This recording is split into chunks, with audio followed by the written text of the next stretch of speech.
Olá, amigos do programa de pós-graduação em administração da FCA Unicamp. Bem-vindos a mais uma live que nós teremos hoje, também com convidados sempre especiais. Hoje nós temos como tema central para nossa discussão, nós vamos falar hoje com relação a direitos trabalhistas empresariais nessa época de pandemia. E para isso, vou apresentar os nossos convidados que teremos hoje aqui. Bom, na sequência, nós temos o professor Luiz Vedovato, que já é professor nosso aqui da casa, da FCA Unicamp, professor também no nosso curso de especialização aqui da FCA Unicamp. Professor Márcio Belli, também docente do programa de pós-graduação em administração aqui da FCA Unicamp, coordenador de cursos de especialização também aqui na FCA Unicamp. Temos o professor Rodrigo Souza, ou Ribeiro, né, que está marcando, que é o professor também aqui da FCA Unicamp, nosso professor atuante, né, na área de direito também, da área de especialização, inclusive, e o nosso professor convidado, né, o professor Reinaldo, que nós temos hoje aqui, professor Reinaldo Fernandes, que é professor também do Direito do Trabalho da FACAMP, né, aqui de Campinas, e também da Universidade Mackenzie. E ele também atua nos cursos de especialização aqui da FCA Unicamp, e na sua atuação profissional, ele também é membro do Conselho de Relações Trabalhistas Superiores da Fiesp, né? Que depois ele até pode contar um pouquinho dessa atividade que ele faz lá. Então, o nosso tema de hoje basicamente é um tema atual, emergente, né? Porque nós estamos discutindo algo que está acontecendo e que vai gerar repercussões, inclusive na vida, né, das pessoas, e nós temos especialistas hoje aqui para tratar desse assunto, né? Para a gente abrir a nossa conversa de hoje, eu já vou fazer uma pergunta bastante direta, né? Primeiro para o nosso convidado especial, né, o Reinaldo Fernandes, que está aqui conosco, e depois os demais colegas fiquem à vontade para comentar também, e o público pode participar, deixando aqui no chat comentários, ou se quiserem questões, que dentro do possível a gente vai direcionar aos nossos convidados, ok? Muito bom. Então, eu vou pedir agora para o professor Reinaldo, né, que ele possa fazer seus comentários com a seguinte questão, professor Reinaldo.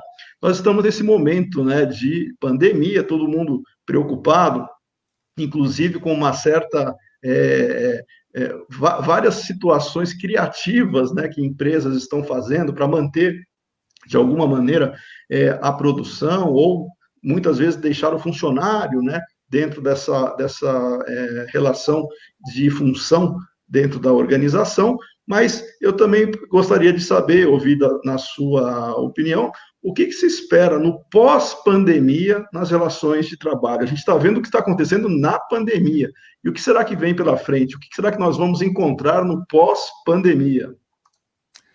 Professor Milani, espero que vocês estejam me ouvindo bem. Agradeço o convite. Para mim é um grande privilégio participar desse encontro com vocês. Quero cumprimentar a todos, em especial ao professor Márcio Belli e ao professor Vedovato, que talvez não saibam os demais integrantes. O professor Vedovato foi um dos responsáveis pela minha aprovação no doutorado na USP, porque ele participou da minha banca. Eu espero não estar devendo nada ao professor Vedovato, mas ele contribuiu muito, é uma pessoa muito querida.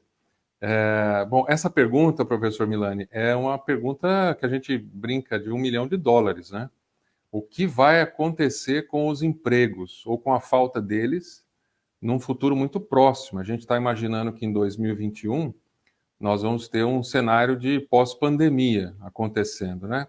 Nós temos alguns sinais de que a economia ela retoma o seu fluxo, talvez não idêntico, seguramente não será idêntico ao pré-pandemia, mas ela retoma rapidamente algum fluxo porque há uma demanda reprimida, e essa demanda depende de empregados, mas as empresas estão investindo pesadamente na tecnologia. E a tecnologia, infelizmente, ela tem um efeito colateral que é a substituição de mão de obra por software, por hardware, enfim, por outros mecanismos de vazão da produção. A gente costumava dizer antes da pandemia que nós estávamos com um problema que era o problema da indústria 4.0. O que vai acontecer dentro dos estudos que a gente tem participado, eu participo de um grupo também de pesquisadores chamado GETRAB, organizado pelo professor Nelson Manrich na USP, que são alunos do pós-graduação, enfim, que a gente reúne pessoal de fora, pessoal de outras disciplinas para tentar compreender. E num desses encontros nós tivemos a participação de gente da área de tecnologia na ponta, e não há uma preocupação muito grande com os empregos. A preocupação é em gerar fluxo de produção mais rápido e mais barato, né? Então nós não temos ainda essa preocupação. Aí veio a pandemia e agora é uma questão de sobrevivência das corporações.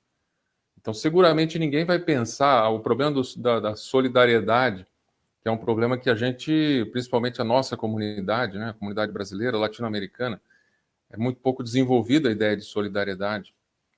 E esse é um fator determinante para a geração de emprego, manutenção dos postos de trabalho, ou criação e geração de novos postos, né? Aqui a gente ainda tem muito a ideia do individualismo, né? Diferentemente do povo europeu, que de uma certa maneira ainda se ajuda e começam a criar novas formas de geração de riqueza entre eles, né? Esse é um ponto. Então, respondendo objetivamente à questão, eu espero voltar nesse tema depois, com o desenvolvimento, nós precisamos pensar o que vamos, qual é o terreno que nós vamos construir para gerar novos empregos. Será que o Estado vai ter que gerar esse emprego? Será que nós vamos partir por uma renda mínima, que é o que alguns países nórdicos já estão iniciando ou desenvolvendo, salvo engano, Dinamarca ou outros países? Já há uma distribuição de renda independente da produção, para que essas pessoas continuem consumindo. Será que esse é o nosso novo normal nas relações de trabalho? É uma pergunta difícil. Espero que ao longo das nossas falas aqui, nós tenhamos isso um pouco mais esclarecido. E eu queria depois voltar, professor Milani, para dar alguns pitacos adicionais aí sobre o que a gente está imaginando que vai acontecer. Mas, mais uma vez, muito obrigado pelo convite. Excelente, professor Reinaldo. Claro que é uma questão provocativa até, né, porque a gente não sabe, eventualmente, né, os rumos que nós vamos ter até nessa situação, até quando, né, vai perdurar este momento que nós estamos vivendo, e a sua fala toca num assunto bem interessante, que é o aspecto cultural, né, do ambiente onde nós vivemos, e as leis são em função também, né, recebem a influência da cultura. E podemos, sim, depois tratar dessa questão das relações, até que ponto o Estado seria conveniente ou não intervir, né, nestas relações.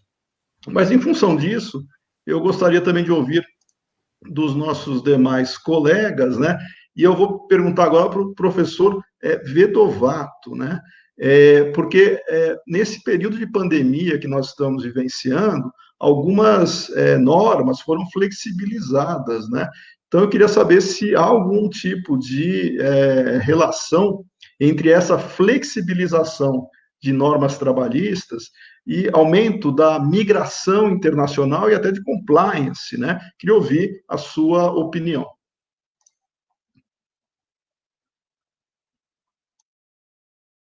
Microfone. Desculpem, perdão. Então, professor Milani, muito obrigado, é uma honra estar aqui ao seu lado, ao lado do professor Belli, ao lado do professor Rodrigo, ao lado do professor Reinaldo. O professor Reinaldo, na banca, só me ensinou, eu aprendi muito com o trabalho e fiquei muito feliz e honrado de estar na sua banca, professor. É uma felicidade revê-lo, mesmo que à distância. E como é uma felicidade rever a todos vocês e falar num evento do Programa de Pós-Graduação em Administração da FCA, que é um programa já, apesar de novo, um programa tão bem conceituado, não só na Unicamp, mas fora dela também. A questão é uma questão muito importante, eu tenho estudado no projeto FAPESP que tenho, nos outros projetos que tenho me envolvido, a questão da migração e o direito migratório, especificamente, né?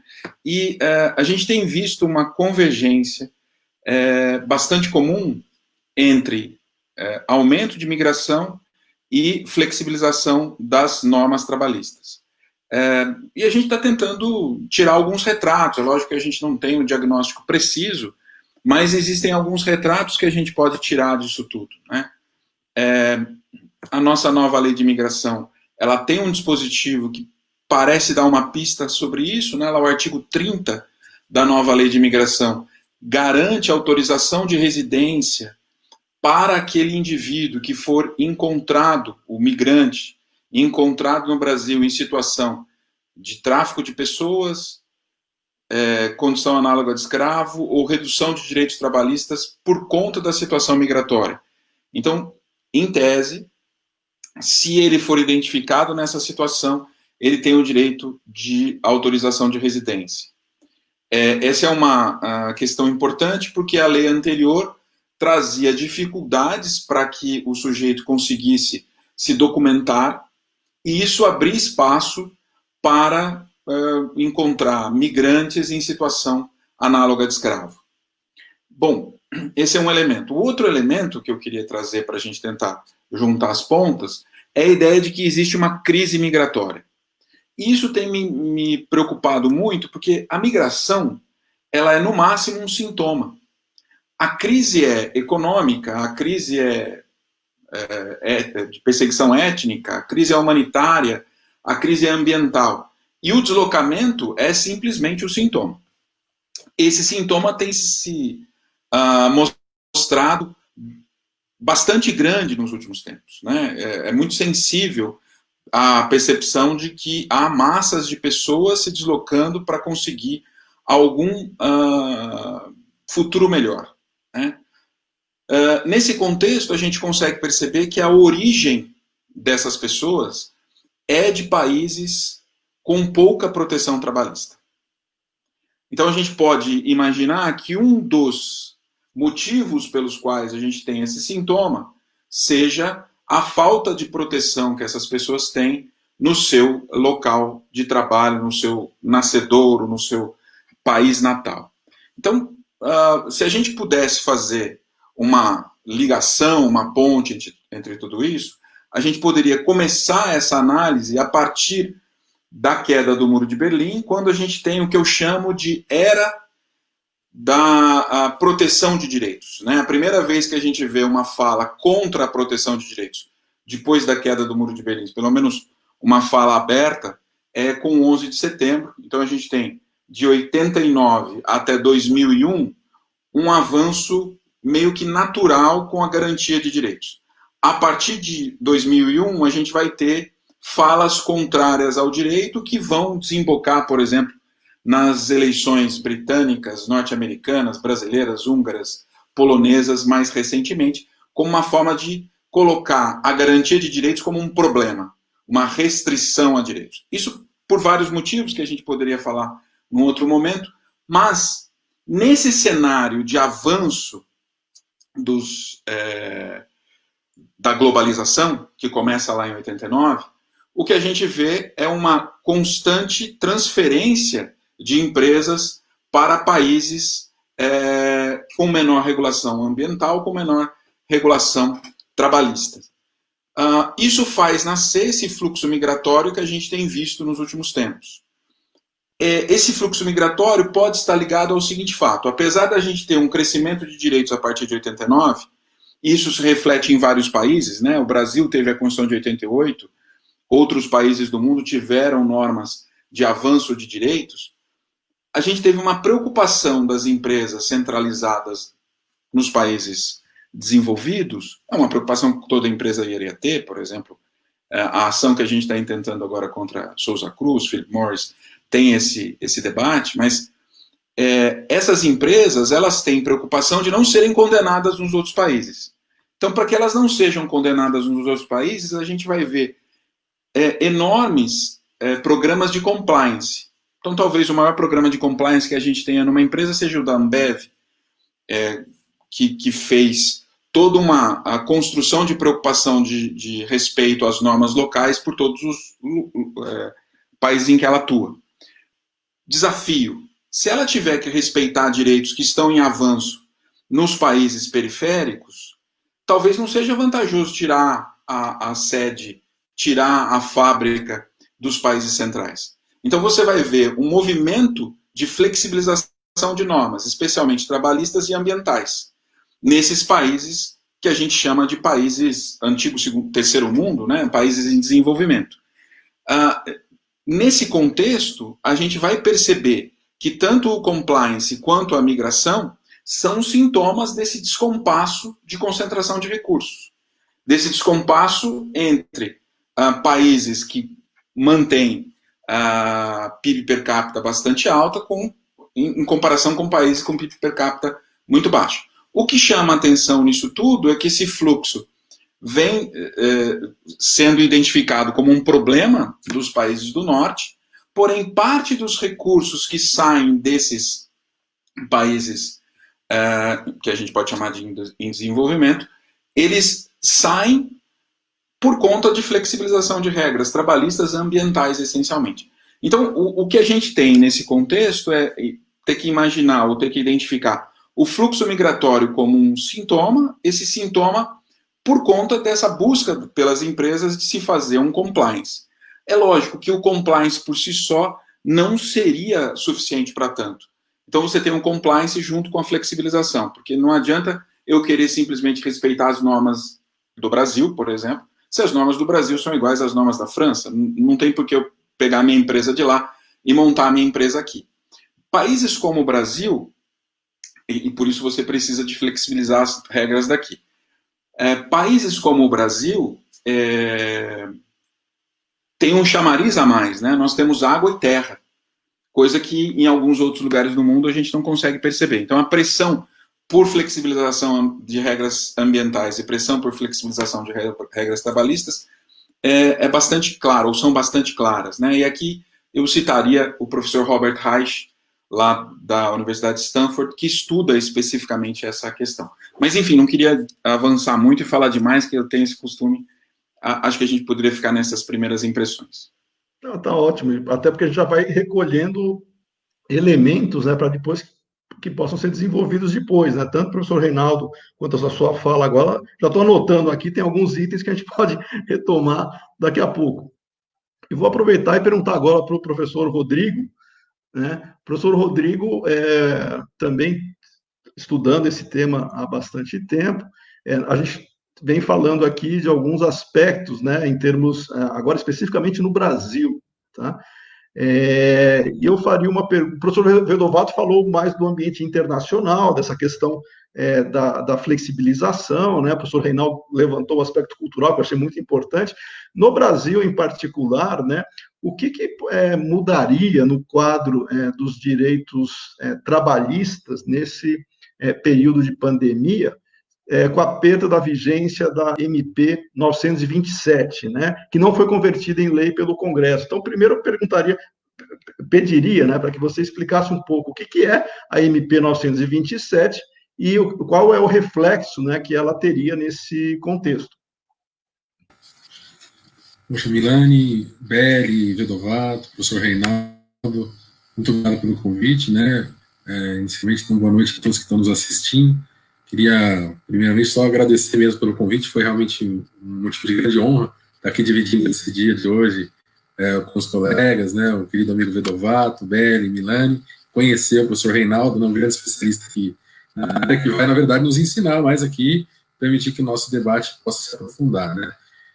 Eu também não sou um grande especialista em direito do trabalho, mas como minha área é mais constitucional abarca qualquer ramo do direito, né? Então, vou tentar explorar aqui alguns aspectos só para contribuir mesmo ao aprofundamento dessa questão no âmbito constitucional, né? Então, a pergunta do Milani é muito oportuna, né? Porque o que foi feito, o que foi pensado, né, para tratar desse problema da pandemia, para tentar garantir a estabilidade do sistema econômico nesse período de tanta turbulência, foi instrumentalizado, né, pelo nosso sistema político e pelas instituições jurídicas, né, por meio de duas medidas provisórias, né, de forma bastante resumida, né, a medida provisória 936 e a medida provisória 926. A medida provisória 936 é aquela que trata da instituição do Programa Emergencial de Manutenção do Emprego e da Renda.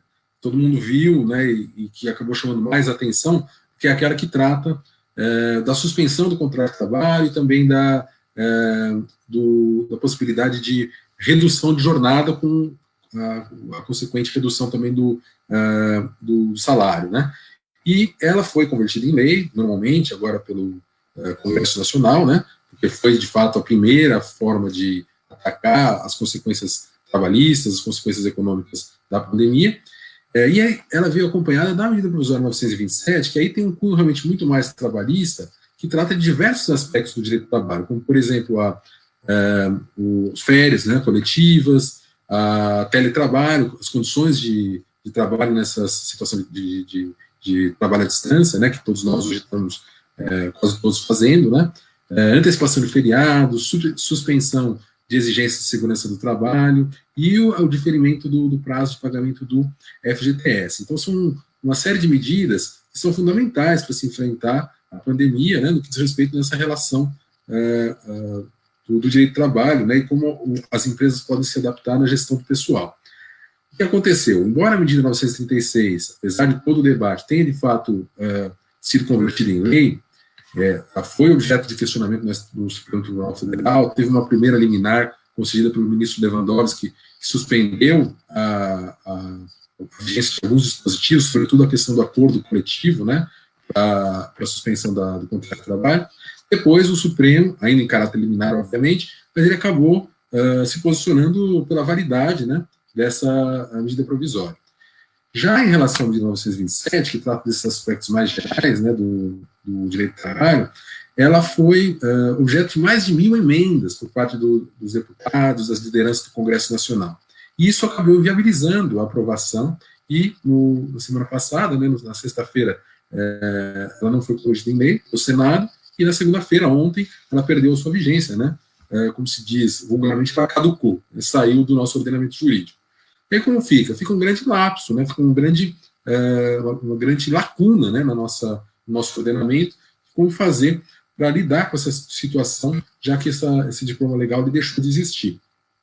Então fica esse questionamento do âmbito constitucional muito interessante de ser feito, porque poderia ser resolvido por um decreto legislativo editado pelo Congresso Nacional, mas o nosso Congresso dificilmente faz esse decreto legislativo, né, que trata de direito intertemporal, que são as regras que vão vigorar em decorrência dessa perda de vigência, perda da validade, né. Então, o que nós podemos esperar diante desse cenário, dessa lacuna que se formou? Esperar imagino eu, né, uma interpretação bastante restritiva apenas das medidas que foram tomadas nesse momento inicial da pandemia, né. Então, aquilo que é um ato jurídico perfeito, que já foi consolidado, que já foi, de fato, levado a efeito pelas empresas, nessa sua relação de trabalho, isso vai, de fato, ser mantido. Então, eventual mudança para o teletrabalho, não por acordo coletivo, mas pela mera informação do empregador, eventualmente o banco de horas também, com um maior prazo, né, com uma outra regra que foi estabelecida, 180 dias para poder, 18 meses, perdão, ou seja, um ano e meio, né, que poderia ser compensado esse banco de horas, tudo isso vai acabar sendo considerado válido, né, imagino que os tribunais recebam essa validade, em decorrência justamente do caráter totalmente excepcional, que pode até ser considerado força maior nos termos do artigo 501 da CLT. Então, essa é a tendência de interpretação em razão dessa lacuna que se estabeleceu pela não aprovação pelo Congresso Nacional. Mas, claro, vamos ficar na dependência de como vai se posicionar o nosso Supremo Tribunal Federal, todo o nosso sistema jurídico, em razão de uma eventual insegurança que isso pode acarretar, né, já que várias empresas tomaram medidas a partir da medida provisória e depois deixaram de ter agora um marco legal que regule essa situação. Então, essa me parece o caminho. Então, só um último comentário, né, exatamente a partir do que o professor Dovato falou, essa situação da medida provisória 927, com mais de 1.000 emendas, né, com mais de 1.000 propostas que não foram votadas, ela me lembrou muito a situação que aconteceu lá na reforma trabalhista, né, de 2018, com a MP 880, que foi feita também para, de certa maneira, tentar resolver problemas na tramitação da reforma trabalhista, né. Então, esse nosso problema com o sistema político, né, nós estamos passando por uma crise política tão séria que impede esse diálogo mais salutar no âmbito do direito, criação de normas com maior estabilidade, já estava presente lá em 2018. Agora, a situação ainda se agrava mais, mesmo no cenário de pandemia. Então, a gente fica numa situação, né, então, para fazer justamente a ligação que o professor Vedovato falou na questão migratória, né, estou falando aqui do aspecto trabalhista, mas teve um levantamento aí do Conectas, né, que é uma ONG muito atuante na área de direito internacional e de direitos humanos, que nesse período de pandemia, mais de 1.236 foram editadas. Então, olha a inflação legislativa, né, a febre legiferante, né, nesse período, a gente deveria ter mais harmonia, né, na solução dos problemas, como disse o professor Milani na abertura, né, a questão da crise econômica deveria ser superada, né, e o pacto político deveria ser uma grande mobilização para que a gente conseguisse passar por esse período de turbulência. Mas essas normas, elas só estão trazendo instabilidade, como disse o professor Vedovato, né? Então, teve uma em particular que me chamou muita atenção, que foi a portaria do Ministério da Justiça, né, 255 de 2020, que, por exemplo, estabeleceu questões de direito migratório, proibindo, por exemplo, a entrada de cidadãos da Venezuela, independentemente da situação política. Então, exatamente aqueles que estão precisando de maior acolhimento, com uma situação política mais atribulada, né, no momento da pandemia, em razão dessas normas que se proliferaram, ficaram impedidos de serem acolhidos na condição até de refugiados. Então, isso viola totalmente, né, o professor Vedovato pode depois explorar melhor, por ser a área mais específica dele, viola totalmente a questão da lei de migrações, né, o Estatuto do Estrangeiro, né?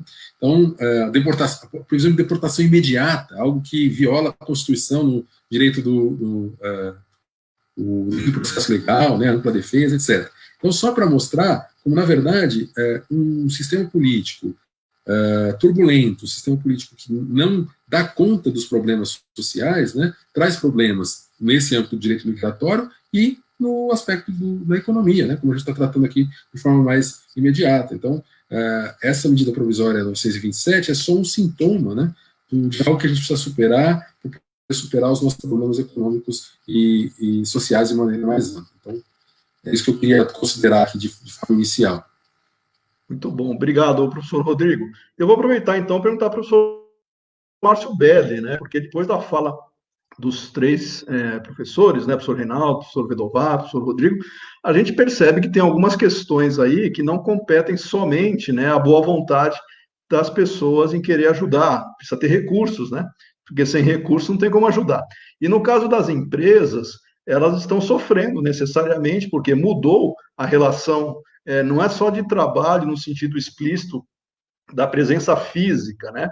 Mas eu diria no sentido do fluxo de recursos, da cadeia produtiva mesmo que nós temos, porque como é uma pandemia, e isso é generalizado e afetou o fornecimento, né, de diferentes produtos, diferentes materiais, e a produção foi altamente afetada juntamente com a demanda, porque o consumidor mudou o perfil de consumo dele, dado que ele está agora, a maioria, né, está restrita de locomoção e as suas prioridades de consumo também mudar. Então eu pergunto para o professor Márcio Belli sobre a ótica das empresas, aquelas que efetivamente estão sofrendo com uma crise na sua cadeia produtiva, tanto na oferta quanto na demanda, né? E ainda tem essa questão dos funcionários, que necessita manter, ou como os professores já comentaram aqui, algum tipo de preocupação, né, para não se perder esse vínculo, dada o contexto jurídico, né, existente, ainda que com alguma flexibilização, mas com seus reflexos, né, como foi comentado aqui. Na visão da empresa, professor Márcio Belli, qual é, né, o grande desafio que ela enfrenta hoje para planejar-se e ainda contar com o apoio, né, dos seus colaboradores? Será que ela vai conseguir contar com esse apoio diante de uma redução na sua estimativa de produção? Bom, boa noite a todos. Obrigado pelo convite, Milani, colegas Vedovato, Rodrigo, Reinaldo e aos colegas alunos, enfim, que estão nos assistindo. É um prazer imenso participar e, enfim, levar um pouco daquilo que a gente pensa, enfim, e, sobretudo, ouvir os colegas tão, enfim, colegas que têm uma experiência bastante vasta aí nessa questão. E, antes de tudo, eu queria dizer que a pandemia nos trouxe aí um elemento bastante complexo, bastante complicado, né? Não dá para pensar no hoje e no amanhã. A gente tem que pensar num período um pouco maior, porque os desafios são muito grandes. Na outra live que eu participei, eu usei um termo que era, até me mandaram e-mail, explica direito e tal. Eu usei que era uma questão abissal, né? O abissal é aquilo que a gente não consegue ver o fundo, né? Pelo menos na minha concepção é essa. E aqui no Brasil, nós temos graves problemas, né? Problemas crônicos, né? Mas esses problemas, eles tinham uma origem interna, né? Em sua grande, vamos dizer assim, sua grande parte da sua composição era interna. Então, nós tivemos aí, ao longo desses 30 anos, né, vamos reduzir um pouco aqui a análise, né, nós tivemos problemas com a nossa moeda, nós tivemos problemas com o nosso sistema político, enfim, várias questões, né, que nós tentávamos resolver, alguns foram resolvidos. Eu poderia enumerar 4 fatos importantes aí nos últimos 30 anos, né, 4 fatos, que nos trouxeram até aqui hoje, né, que foi inicialmente a redemocratização, a estabilização da moeda, a ascensão das classes mais baixas ao nível de renda maior, e por último, um fato importante, marcante, que entrou para a história, para alguns mais incômodo, para outros mais alvissareiro, que foi a tal da Operação Lava Jato, para a gente resumir aqui, que foi, vamos dizer assim, aqui no interior, a gente poderia chamar a Operação de Lava Jato, não presta atenção nos políticos, né? Os políticos levaram presta atenção. Alguns um pouco mais, um pouco menos, alguns até demais, mas eu pararia aí, tá? E a partir daí, existia uma esperança, né, de algumas mudanças, de algumas providências que poderiam ser tomadas, e essas providências tinham um certo cunho um pouco mais moderno, alguns chamam de cunho liberal, algumas coisas assim, que hoje em dia fica até difícil a gente usar esses termos mais clássicos, né, de tão confuso que andam as coisas. Mas existia aí uma certa esperança, né, sobretudo para o setor produtivo, sobretudo aquilo que o Marco Milani me fez a pergunta, das empresas, né, como é que ia ficar as empresas. Então, esperava, nós estamos com 4 anos, no mínimo, de crise, uma crise aguda, uma crise importante na história do Brasil, uma crise que trouxe a gente de 5%, 6% de desemprego, nos levou a 13%, né? Isso sem contar os desalentados, somente os desempregados, aqueles que se declaram desempregados, né? Porque essa estatística é muito complexa, inclusive, eu não sou especialista, não vou entrar no mérito, mas vamos dizer aqui que seja 12,8, alguma coisa assim, que é uma coisa bastante importante.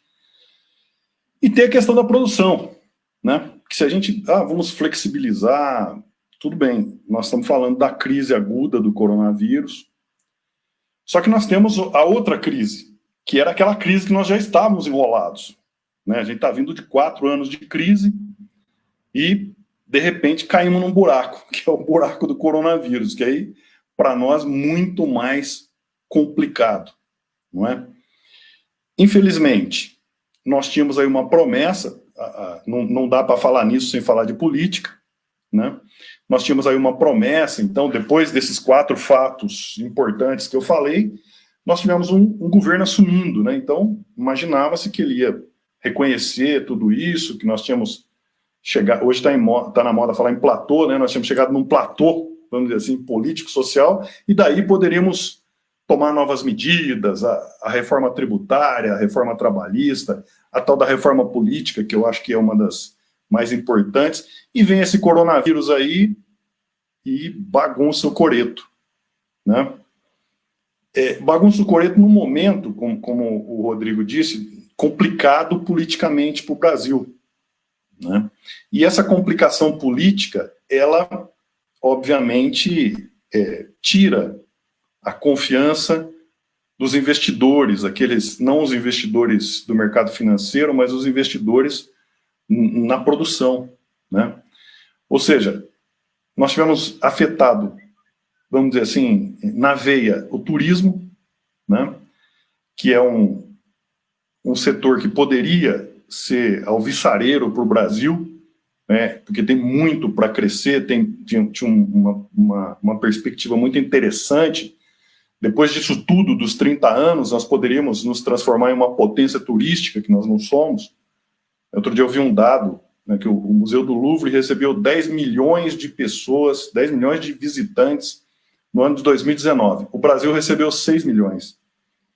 Quer dizer, então, tem muito para crescer, né? Então, era um campo, era uma atividade que a gente poderia apostar umas fichas, né, depois de tudo isso, imaginando, olha, gente, a nossa moeda está relativamente estável, as pessoas da classe C e tal podem viajar, enfim, os nossos políticos estão, vamos dizer assim, de quarentena, então nós podemos ter algumas políticas mais agressivas nessa área, já fica complicado, né? Outras áreas, por exemplo, do consumo, vamos dizer assim,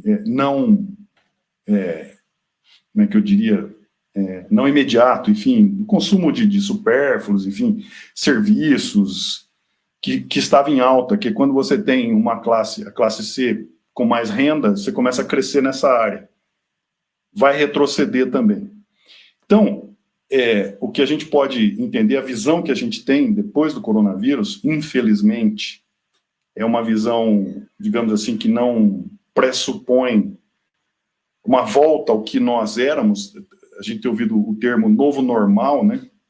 O novo normal para as atividades de turismo, para as atividades gastronômicas, enfim, restaurantes, bares, entretenimento, que emprega uma quantidade gigantesca de pessoas, talvez a gente sempre vê essas estatísticas, e quase 60% da força de trabalho é empregada nas micro e pequenas empresas, enfim, desse ramo, então fica complicado. Então, a retomada, né, eu vejo complicada. Eu acho que a saída tem que ser o Estado vai ter que bancar uma parte. Fico muito preocupado porque o time político que nós temos, ele prometeu muito, mas não está entregando grandes coisas, vamos dizer assim. A parte técnica tem deixado a desejar, né? Percebe-se uma dificuldade, enfim, na articulação política e, obviamente, não dá para falar em economia, não dá para falar em crescimento, não dá para falar em emprego se a gente não tiver a economia, a política funcionando direito. Se os atores políticos não estiverem, vamos dizer assim, bem combinados, né? Antes da gente começar a live, eu estava dando um exemplo da Espanha, né? E tem muito a ver, né, com o momento que nós vivemos. A Espanha viveu quase 3 anos sem conseguir compor um governo. Lá é regime parlamentarista, né, monarquia parlamentarista, e eles não conseguiam fazer uma coalizão. Então, eles ficaram com um governo interino lá mais de 2 anos, né, porque eles só conseguem eleger o primeiro-ministro e, enfim, fazer maioria na Câmara se houver um acordo, né, entre a Câmara, enfim, dos deputados, enfim, um pouquinho diferente daqui. O que aconteceu em Israel também, nos últimos tempos, né? Então, quer dizer que a crise política não é, vamos dizer assim, não é exclusivamente brasileira. Mas o que aconteceu lá na Espanha, né? Em 2016 eu estive lá e conversei com os colegas de uma universidade lá e eles estavam muito preocupados porque o desemprego estava alto, a crise aguda, e eles me disseram que estavam surgindo alguns fenômenos preocupantes. Um deles é aquilo que eles chamam de emprego basura, né? Emprego lixo. Então, eles diziam que esse fenômeno estava muito grande, lá, muito grave, ou seja, era um emprego sem direito nenhum, né? Quer dizer, o sujeito ia trabalhar na lanchonete, como garçom, a garçonete, enfim, ou como motorista, ou no hotel, ele era obrigado a aceitar um emprego que só tinha salário e um salário baixo ainda, né? E não raramente abaixo do mínimo deles lá, né? Ele era obrigado a aceitar esse emprego lixo, que não tinha isso, era um fenômeno que estava acontecendo lá em 2016, né? E o que já o o Vedovato, enfim, os colegas já citaram, né? Quer dizer, existe uma preocupação com isso, né? Quer dizer, modernizar o mercado de trabalho, modernizar a legislação trabalhista é muito diferente de precarizar. Né? Modernizar é adequar aos tempos, ao ambiente, enfim, né? E o coronavírus veio e deu uma chacoalhada, né? Então, eu, na verdade, não vou explicar nada, vou deixar a pergunta, né? Na verdade, estou falando tudo isso para deixar uma pergunta para vocês aí. Será que depois do coronavírus nós vamos ter adequações, entre aspas, né? Adequações ou precarização? Porque vai ser, mais ou menos aquilo que eu vi na Espanha, que os colegas da universidade lá em Valência me disseram, nós estamos muito preocupados com isso, porque isso aí parece que é um negócio que fica, o pessoal tem que aceitar esse tipo de emprego, tem que fazer isso, não é muito diferente do Brasil, porque muita gente foi para o setor informal e tudo mais, para tentar se virar, né? Então eu deixo essa pergunta, depois, já digo, as empresas terão dificuldades muito grandes, a gente percebe, porque a demanda vai cair na parte de serviços, né? Muitos serviços vão cair, não adianta abrir, o pessoal está abrindo, né? Vamos abrir tudo, vamos abrir igreja, toma cuidado, não canta, segura na mão de Deus, não tem problema nada, quer dizer, mas não adianta isso, né? As pessoas não vão, simplesmente não frequentam, quer dizer, não adianta abrir o teatro, se as pessoas têm medo de ir lá se contaminar, é complicado, né? Então a pergunta é essa, será que com essa limitação, como o Milani disse, do lado da receita, as empresas vão ter problema com receita, as pessoas vão gastar menos, vão ter um comportamento, economia é comportamento, né? Então elas vão ter um comportamento defensivo, tanto daquele que faz investimento produtivo, quanto daquele que consome essa produção. O que vocês acham, né? A questão a pergunta de $1 milhão é essa, como disse o Reinaldo, né? A pergunta é essa. Então é isso, obrigado. Tá bom, obrigado, professor Márcio Belli. A gente faz uma pergunta e você volta com duas, né? Então tá bom. Então, mas eu queria, antes de fazer o próximo comentário, primeiro eu queria agradecer a participação aqui dos internautas, né, que estão ativamente nos assistindo e contribuindo, o Pedro Henrique Tonin e o Robson Tonin, deve ser parentes, né, que estão aqui nos assistindo, elogiando aqui a live. Temos a Leila, que também está... A Leila até repetiu a frase do professor Márcio Belli, né, que são questões abissais, né, professor Márcio Belli? Então, deixando aí a sua marca. E eu queria também destacar a participação do Francisco Sanches, né, o nosso Kiko, que é aluno aqui do nosso programa de administração, em breve já vai se titular, né, Kiko, essa é a expectativa. E ele faz uma pergunta que eu peço para o professor Reinaldo fazer os seus comentários. Vou colocar aqui na tela. O professor Reinaldo, o Francisco, ele pergunta se não seria o momento de promover a desoneração da folha de pagamentos, que há muito tempo tem sido debatida, tá? Então, sabendo também da sua participação, né, no Conselho da Fiesp, que esse assunto com certeza deve surgir ali, acho que de tempos em tempos, eu queria ouvir os seus comentários sobre essa questão, por favor. Muito bem. Primeiro eu quero ressaltar aqui que está sendo maravilhoso. Eu participei de outras lives também e assim ouvir vocês tem sido gratificante. E aprendo mesmo, viu? Ouço o Márcio falar, o Vedovato, o Rodrigo comentando, é realmente incrível. Está sendo muito valioso para mim também. Vejam, nós não podemos ser levianos. Eu poderia muito bem dizer o seguinte: agora é a hora da gente desonerar a folha. Vamos para frente. Tá, e o buraco deixado pelos 20% da contribuição do INSS só do empregador, né?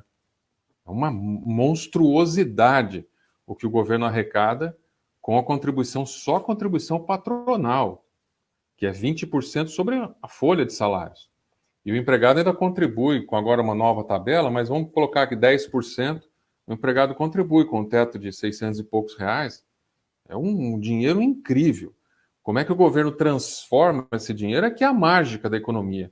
Eu não vou aqui, de forma alguma, me arriscar a dar um palpite ao Paulo Guedes ou qualquer um da sua equipe, porque não é minha praia, né? Adoraria. Eu, nas aulas de Direito do Trabalho, eu digo que o empregador brasileiro, ele retira o cidadão do seguro-desemprego, ele retira o cara dos programas sociais, que tem custo para o Estado e, portanto, para o cidadão em geral que trabalha, ele tira o cidadão ou aquele trabalhador da marginalidade, do crime, etc., da situação de penúria, e ele traz para dentro de uma empresa onde, em muitos casos, ele oferece um plano de saúde, ele tem ali um plano de participação nos lucros, ele tem algumas vantagens.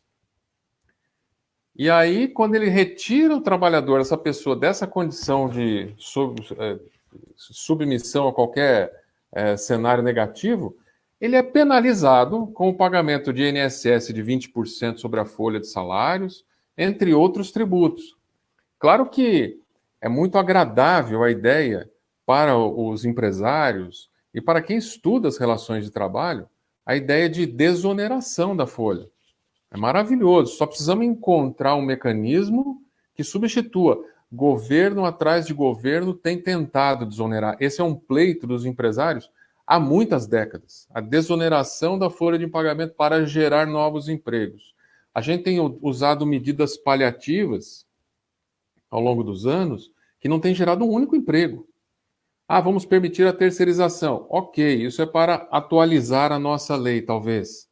Uns vão dizer que isso é precarização, outros vão dizer que isso é para atualização, outros segmentos acabaram evoluindo bastante. Mas em termos de geração de emprego, ela não é gerada por força da lei. A lei nunca gera emprego algum. Quem gera emprego é a economia, ou é o Estado, com a intenção que talvez nesse momento, sugerido até pelo professor Márcio Belli, de talvez o Estado tenha que avançar nas obras de infraestrutura, que nós ainda temos muito por fazer no Brasil. Acho que talvez aí esteja uma oportunidade. A desoneração, eu sou super favorável. O problema é que nós não podemos fazer omeletes sem quebrar os ovos. Nós precisamos enfrentar esse problema aí. Eu queria aproveitar a pergunta e o gancho do Márcio a respeito do que é o direito do trabalho em relação ao conjunto de garantias. Será que está na hora da gente diminuir as garantias trabalhistas? Será que a diminuição de garantias vai gerar novos empregos? Vamos resolver esse problema? A gente discute, quando a gente fala em ciência trabalhista, a palavra ciência ficou bastante difundida, desgastada e prejudicada, essa é a grande verdade. Mas quando a gente estuda o direito do trabalho sob a ótica da ciência, a gente busca um cenário próximo de um direito do trabalho inclusivo. Por que eu falo inclusivo? Porque existe uma imensa, crescente, inclusive, migração, utilizando aí o professor Vedovato, da mão de obra formal da CLT para uma mão de obra que a gente chama de uberização ou trabalhadores em plataformas, o nome que se quer dar, mas é de uma absoluta e total desproteção. O que o professor Márcio mencionou na Espanha aconteceu também na Itália. Na Itália eles chamaram de geração mileurística. Era gente que se formava e ganhava 1.000 euros por mês e nada mais. É a geração mileurística. Todo mundo que estudava na Itália saía fora do país porque ele não gerava novos empregos. Então, o que a gente precisa pensar é numa forma de transformar o direito do trabalho num complexo de normas que viabilize a geração de novos empregos e que inclua essas pessoas. Houve uma medida que ela intencionou isso, talvez o tempo ainda não seja suficiente para a gente dizer se teve ou não resultado, que foi a ideia do trabalho intermitente. No primeiro momento, muita gente criticou, dizendo que as empresas iam passar a gerar um monte de trabalhador intermitente, e o tempo está mostrando que o intermitente ele se encaixa bem em algumas atividades, feiras, congressos, restaurantes no final de semana, enfim, essas atividades que eu não preciso do trabalhador todos os 5 dias da semana ou 6 dias da semana, mas eu preciso dele em algum momento. Esses trabalhadores todos eram informais, todos. Não havia um garçom que era registrado em um restaurante que tinha intensidade de quinta, sexta e sábado. A não ser aqueles que operavam todos os dias, os demais eram chamados para uma atividade. E não tinha vínculo, nós não temos vínculo de emprego para uma atividade de um dia. Claro que é possível, o professor é isso, mas é uma situação muito insólita. Nós não conseguimos encontrar outras figuras que não sejam o professor que trabalham com vínculo formal na CLT uma vez por semana. Então, a legislação veio e regulamentou o intermitente. O intermitente é um indicativo de que é possível encontrar alternativas para trazer esse pessoal para dentro de um de um modelo de formalização do vínculo em que ele contribua com o sistema e depois se beneficie dele. Porque no Brasil em geral, acho que não é só no Brasil, mas no Brasil em geral, eu fico aqui revoltado com algumas posturas que a pessoa reclama da aposentadoria, mas você vai olhar no histórico, e a gente tem aqui, porque eu também sou advogado, a gente recebe gente aqui, né? Ah, minha aposentadoria é um lixo, eu quero recontagem. Eu falo, ótimo, quanto você contribuiu? Você descobre que o cara não contribuiu com nada. É mínima a contribuição dele. Aí ele quer lá na frente, ele quer um hospital público de qualidade, mas ele não consegue entender que ele precisa participar desse custo. Ah, mas o trabalhador ganha pouco. Eu sei, mas o nosso país é um país de ganhos poucos. Veja só o que aconteceu, uma comparação, eu fiz uma anotação aqui superficial. Eu peguei, por exemplo, o Reino Unido. O Reino Unido, claro que as diferenças são grandes, mas eu quero evidenciar essa diferença.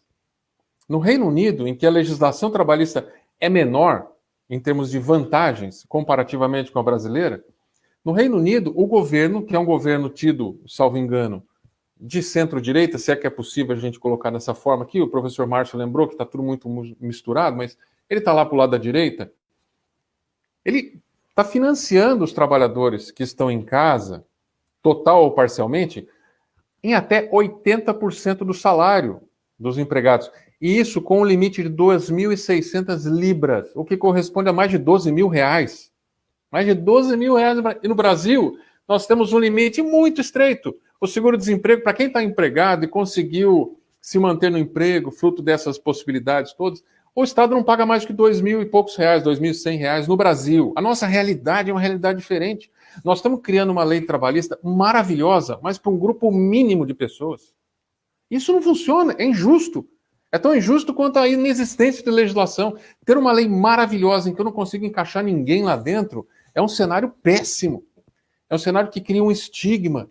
Ah, ser empregado é custar muito caro. É esse o estigma que nós temos no Brasil. E aí você tem um universo de 38 milhões de pessoas trabalhando no Brasil de maneira informal. 38 milhões. Eu recebi uma notícia agora dizendo que já tem fila, o Uber, os aplicativos em geral, eu lembro só do Uber, né? Tem uma série deles aí, mas o Uber e outras empresas de aplicativo já não estão dando conta das inscrições de pessoas que querem trabalhar nessa condição que a gente chama de precária. O sujeito não tem outra opção, aí ele vai para esse trabalho que nós estamos chamando de precário. Mas ele lota o lugar. Nós precisamos dar um jeito nisso. Nem tanto o céu, nem tanto a terra. Não sei se era o Aristóteles, mas dizem que a ele cabe a frase de que a virtude está no meio termo. Nós precisamos encontrar o meio termo aqui. Nós não podemos mais chegar num patamar de garantias maravilhosas e depois não ter quem colocar lá dentro. Veja só, que aproveitando a especialidade do professor Rodrigo, que ele me lembrou uma coisa que eu achei curiosa, que foi quando o STF discutiu a medida provisória, uma delas, salvo engano, a 936, que permitia a celebração de acordos de suspensão de trabalho ou redução de jornada e salário sem a presença do sindicato. E isso é uma história, porque a Constituição Federal, no artigo 7º, é um direito fundamental. No artigo 7º da Constituição diz que eu só posso reduzir salário por meio de negociação sindical. O governo federal, Bolsonaro, editou uma medida provisória e diz as negociações podem ser numa faixa salarial, uma faixa importante, até 3 salários mínimos. A imensa maioria de brasileiros trabalhadores estão ali. Pode fazer um acordo direto entre empregado e empregador sem sindicato. E quando o STF olhou para isso, a gente imaginava que ele ia dizer o seguinte, nossa, vai acabar, é inconstitucional. Ele disse, na época de pandemia, vale. Então veja que não existem limites para a gente criar, desde que o objetivo final justifique essa criação nossa, entende? Então aquilo que a gente imaginava que era algo intransponível passou a ser permitido e está gerando um efeito. Ele pode ser um efeito que a longo prazo ele seja um efeito negativo. Eu vou diminuir a importância do sindicato nas relações de trabalho. Eu tenho uma visão completamente diferente. Mas se eu permitir esses acordos, vai ter um efeito nefasto lá na frente.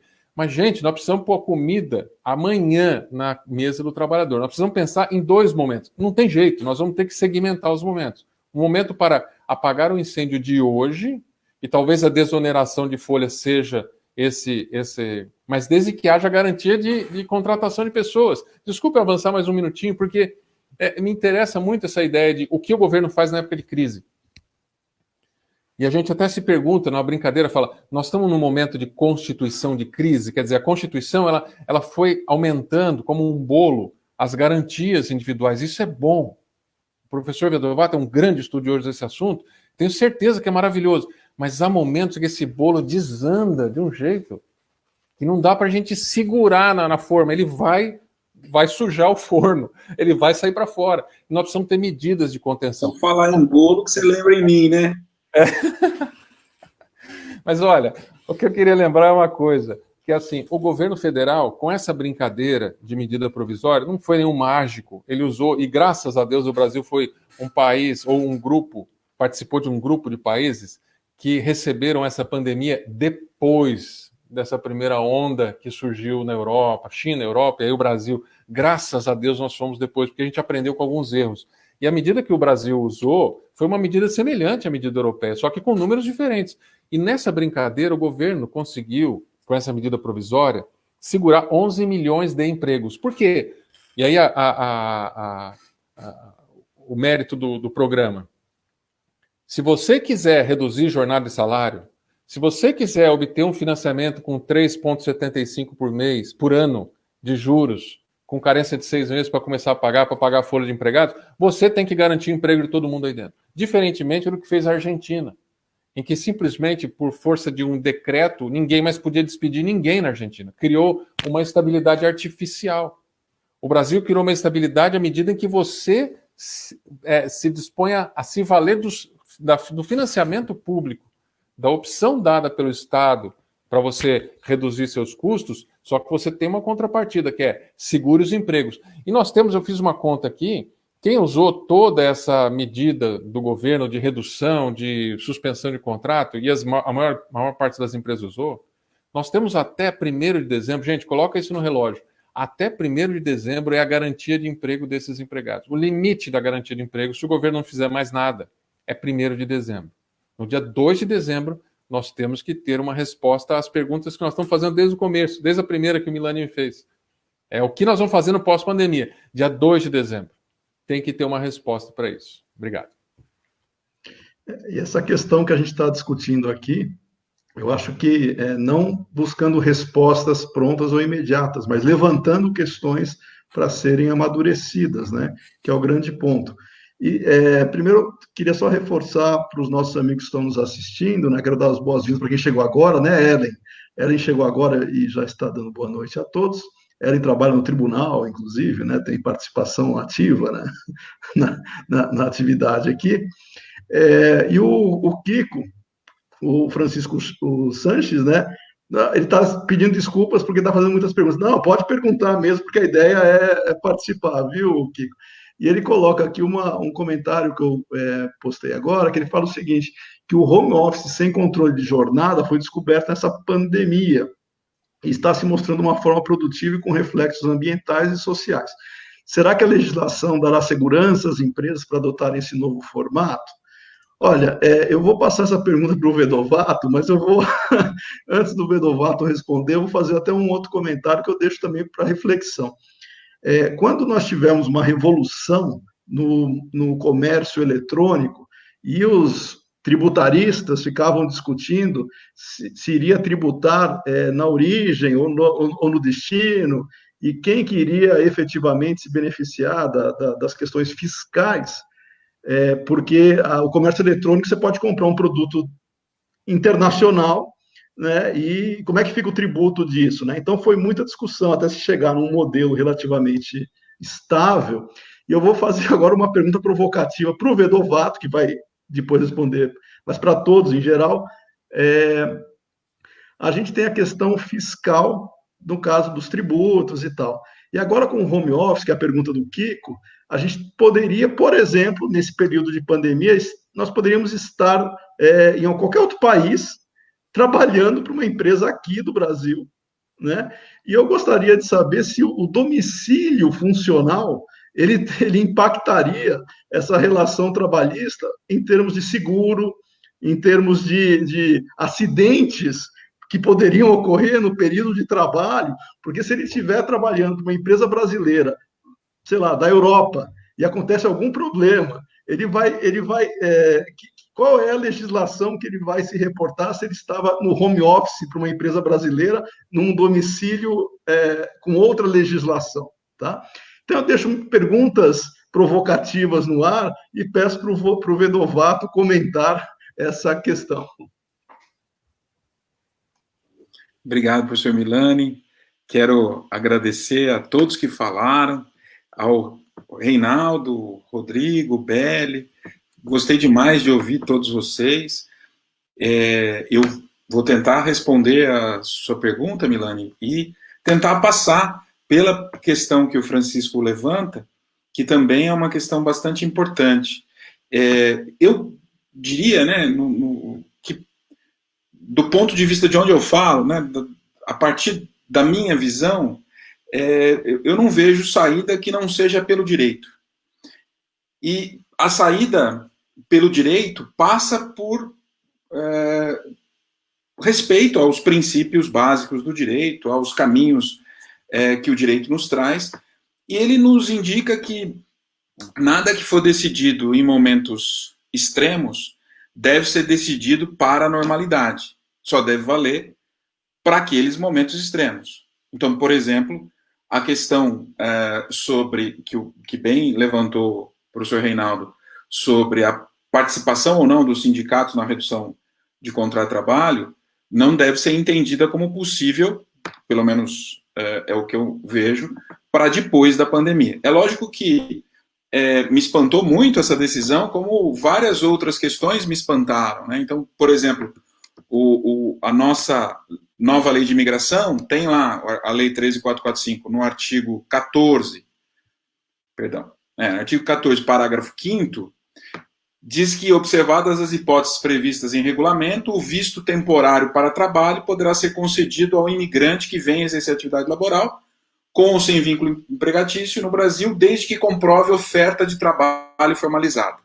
Bom, então, se o migrante tivesse oferta de trabalho formalizada, ele teria direito a esse visto temporário de trabalho. Aí, no governo Temer, veio a regulamentação da lei por um grupo de pessoas que era contrário aos direitos garantidos naquela lei, na nossa nova lei de imigrações. E lá no 34, parágrafo único, disse assim: o visto temporário, isso é um regulamento, né, um decreto que regulamenta a lei. O visto temporário para pesquisa e ensino, o visto temporário, cadê?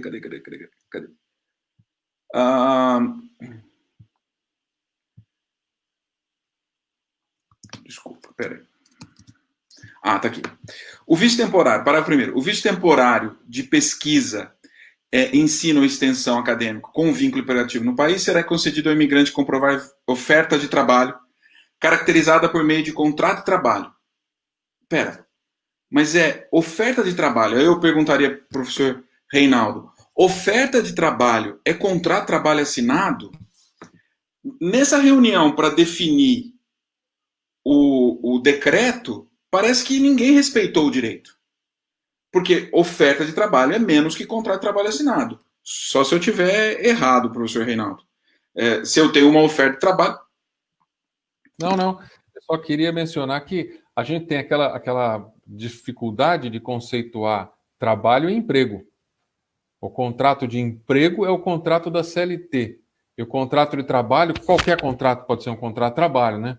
Então, talvez a interpretação pudesse resultar num contrato de trabalho sem vínculo de emprego, o que seria também uma aberração, né? Sim, mas a gente poderia dizer, tanto que serve tanto para com ou sem vínculo, né? Mas se eu dissesse só oferta, eu não restringiria, como o decreto vem e restringe para contrato de trabalho assinado. Se a gente pensa, por exemplo, no caso específico da prisão, a nossa nova lei diz que não pode haver prisão por questões, não pode haver restrição de liberdade por questões migratórias. Aí vem o decreto e fala, se o sujeito está clandestino, chama de clandestino, algo que não deveria ser usado a expressão, se o sujeito estiver clandestino, ele pode ser determinado para ficar num lugar só. Ora, isso é restrição de liberdade. Então, há um descompasso entre decreto e lei. Bom, tudo isso para dizer, não é surpresa que decisões judiciais, que leis, que normas, no geral, violem normas superiores. Porque parece que a gente está num momento de não respeito aos dispositivos constitucionais, aos princípios de direitos humanos, aos princípios de direitos fundamentais. E não é o momento de fazer isso. O momento de pandemia é para resolver só questões de pandemia. Porque, pegando o que o professor Reinaldo colocou também, se nós formos pensar na virtude no centro, ora, esse centro eu posso trazer cada vez mais para o lado que eu quiser se eu piorar a situação do trabalhador. Vamos pegar o artigo 30, mais uma vez, da nova lei de imigração, que garante ao migrante que esteja em situação de diminuição de direitos trabalhistas a autorização de residência no Brasil. E aí você vai olhar o número de pessoas que pediram autorização de residência antes e depois da nova lei, e você vê que não aumentou. Porque esse sujeito prefere trabalhar em situação análoga de escravo a sair para procurar emprego no mercado de trabalho brasileiro. Então, aparentemente, tem alguma coisa errada aqui. Que pode estar no consumo, que pode estar na sustentabilidade, que pode estar no nosso formato. Então, para a gente tentar encontrar o meio, a gente precisa saber o meio do quê? Se é o meio em que eu garanta a sustentabilidade para o Estado e que, ao mesmo tempo, eu garanta possibilidade das empresas exercerem a sua atividade, talvez a gente não possa descartar direitos. E não descartar direitos significa, sim, pensar no mercado global, né? E aí a gente chega na questão tributária. Tem um artigo que já há algum tempo eu escrevi, que não é o direito, o título era Não é o direito internacional, é o direito tributário, imitando lá o assessor do Bill Clinton, né? É a economia, não é então é o direito tributário, não é o direito internacional que traz problema. Então, se você tem um país que diminui cada vez mais a sua tributação ou as suas contribuições, ele vai ter problemas no futuro. Pode ser que mesmo tributando ele não tenha os serviços ideais. Mas nós temos garantias de direitos que precisam ser colocadas no horizonte. A gente um dia talvez chegue lá, ou talvez se aproxime, mas que a gente não pode abrir mão dessa estrutura tributária, não pode. Mas chegando à pergunta específica que o professor Milani colocou, aqui é uma questão de direito internacional privado, que a gente vai lá no artigo, se não me engano, artigo 9º da Lei de Introdução às Normas do Direito Brasileiro, que vai dizer que a lei que regula a relação jurídica, né, o contrato, é a lei do local em que o contrato foi celebrado.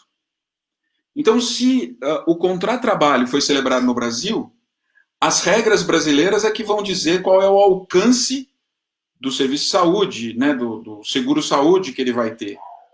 Se ele vai trabalhar fora, ele vai ter que informar, olha, eu vou trabalhar fora, eu vou ter cobertura, não vou ter cobertura, né? Porque a gente fica lá no artigo 9º especificamente. Até recentemente a gente tinha uma decisão, professor Reinaldo me corrija se eu estiver errado, uma decisão até do Ives Gandra, que é surpreendente ser desse tipo filho, dizia que a lei aplicável à relação de trabalho é a lei mais benéfica ao trabalhador.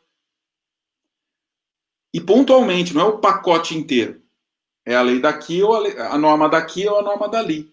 Isso trouxe algumas dificuldades, tanto que, aí o professor Reinaldo entende mais do que eu, a dificuldade de transferir, expatriar brasileiros. Depois dessa decisão, a gente teve uma queda na expatriação de brasileiros que trabalham fora do país. Pensando especificamente nesse caso dele poder trabalhar em vários lugares, está exercendo sua função em vários lugares, então vai depender do contrato específico. E aí o contrato específico é regulado pela lei do local em que esse trabalhador exerceu a sua função. Mas, enfim, eu não sei se eu misturei as respostas, se eu viajei muito. E, enfim, eram essas as considerações que eu queria trazer. Me desculpa se eu fugi um pouco do quesito aí. Não, foi ótimo, até porque ajudou a levantar algumas questões aqui. Lembrando que o nosso papel não é dar respostas prontas, né? É fomentar reflexões e chegar num bom termo aqui. Claro, aqueles que se apegam à letra, né, da lei e não no seu sentido da essência para aprimoramento, inclusive, porque se você se apegar só à letra da lei, você não consegue aprimorar a lei, porque você não consegue discutir a própria essência dela, né? Você toma como verdade absoluta aquilo e cria um fundamentalismo, né, em cima do processo. Mas eu só queria fazer um contraponto também, e aí eu passo a palavra depois. Eu sei que o tempo passa rápido, né? Mas depois eu passo a palavra para o professor Rodrigo, professor Márcio, pelo seguinte: quando a gente fala de tributação e de auxílio, né, a gente sempre está colocando numa proposta de mão única, que os recursos eles adviriam de um processo de coleta, né, da fonte produtora, que seriam as empresas, enfim, o trabalhador pagando os tributos e tal, o governo arrecadaria isso e deveria repassar como benefício à sociedade, né? E aí a gente tem todo o custo operacional disso, porque boa parte do que é pago como tributo é absorvido ele é consumido dentro da máquina, dentro da estrutura, né, da própria manutenção do Estado, e o que vai ser efetivamente investido na sociedade, ou volta-se para a sociedade, é uma parcela menor, né, do que nós temos. Aí a gente tem a questão da eficiência e da eficácia dos recursos que são pagos em termos de tributo, tá? E esse sentido, com certeza, impacta também não só o montante que é arrecadado, mas aquele que é ofertado como benefícios para a população, né? Pode falar, Vedovato. Milani, obrigado, essa questão é importante. Eu só tinha esquecido de falar uma coisa aqui, e em cima do que você disse, me lembrou. Essa máquina é formada por pessoas, né, que vai absorver para fiscalizar, são todos consumidores. São todos importantes na economia. Os aposentados, ou aqueles que estão afastados do trabalho e recebem o valor a partir dos 20% da empresa da contribuição patronal, são consumidores e são importantes para a economia. Quando a gente vê na própria Inglaterra, que o professor Reinaldo colocou, né, tem um filme bem impactante sobre isso, né, Daniel Blake, e Você Não Estava Aqui, é outro filme os dois do Ken Loach. A gente consegue perceber o impacto na economia quando essas pessoas não têm participação. Então é importante que existam essas atividades que fazem o mercado funcionar, porque a gente vai retornar isso de outra maneira para o Estado. É lógico, talvez não seja 100%, mas é a forma da gente garantir também a competição entre todas as empresas. Se a gente não tiver essa estrutura que vai fiscalizar a cobrança de tributos, ou que vai fiscalizar a atividade econômica no país, você vai ter empresas que vão fabricar aquele refrigerante que mata, ou a cerveja que mata, como recentemente foi feito, né? Mas, enfim, era só esse ponto, desculpa. Não, imagina, é legal. A ideia é essa mesmo, né? A gente complementar e ter essas reflexões. E o contraponto permanece, né? Porque quando a gente fala de recursos, a origem do recurso não é o governo, é a pessoa, né? É o cidadão e a empresa que está ali produzindo. E aí volta-se naquela questão que foi tratada anteriormente, o professor Reinaldo comentou, né, da desoneração, que tem a questão da desoneração, que seria sobrar mais recurso para a fonte pagadora, vamos chamar assim, e com esse recurso deveria haver algum tipo de utilização em benefício da própria sociedade também, né, ou da sua atuação. Então, são essas questões que, de fato, elas estão presentes aí e deveriam ser colocadas, de novo, né, com bom senso e não radicalismo, muitas vezes até ideológico, né, porque a pessoa entra com uma proposta de Estado tutor, Estado provedor, sendo que não necessariamente ele vai cumprir esse papel, né? E aí teria toda essa questão que a gente está discutindo aqui de maneira bem, bem interessante. E eu passo para o Rodrigo e depois para o Márcio Belli, e depois a gente não vai ter muito tempo ainda para conversar, porque o tempo passa rápido, tá? Mas eu passo para o Rodrigo e para o Márcio Belli em cima exatamente dessa questão, professor Reinaldo, professor Vedovato, colocaram sobre essa proposta que nós teríamos de melhorar, aperfeiçoar esses sistemas que nós temos, né, jurídicos, mas pensando no caso brasileiro, claro, ele pode ser inspirado em outras legislações, mas no caso brasileiro, então eu passaria para vocês, né, quase indo para os comentários finais, mas o que nós precisamos priorizar neste momento, em termos de favorecer a superação deste momento de pandemia e para chegar no pós-pandemia, que o Reinaldo, depois na fala dele, pode complementar. Qual é a prioridade que cada um aqui elencaria nesse momento? Professor Rodrigo. Bom, Milani, obrigado mais uma vez. Estou aqui realmente aproveitando muito essa discussão, está suscitando diversas reflexões aqui, e essa sua pergunta realmente é aquela que nos coloca, né, novamente com o maior problema que nós estamos enfrentando hoje em escala mundial, mas no Brasil acho que de uma forma muito mais intensa, que é a desestruturação do sistema político.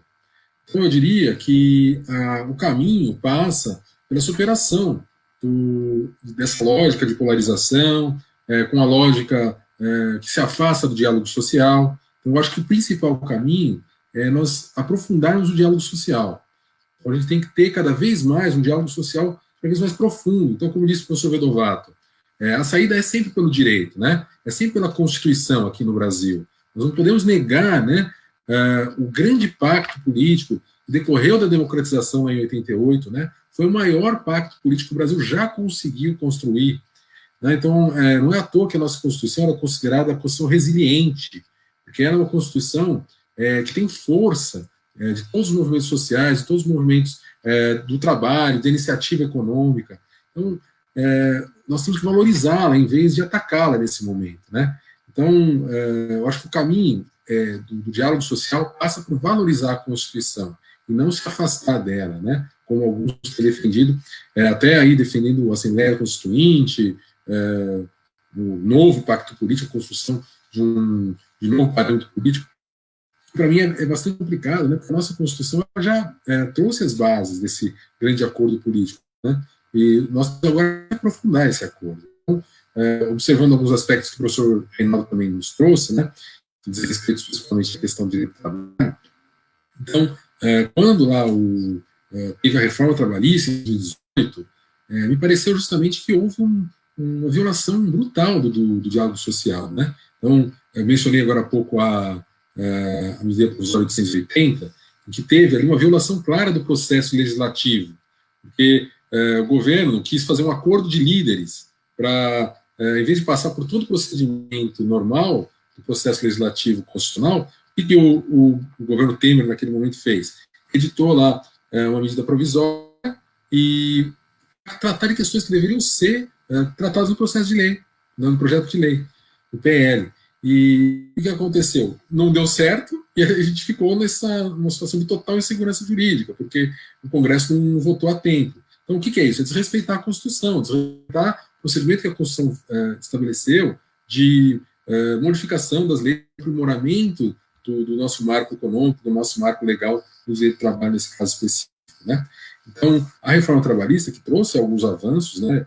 O professor Reinaldo mencionou o contrato intermitente. Esse é um contrato que eu também fui um dos grandes críticos também quando ele apareceu, justamente porque ele se aproxima do que o Sr. Belli mencionou, que é emprego basura, né?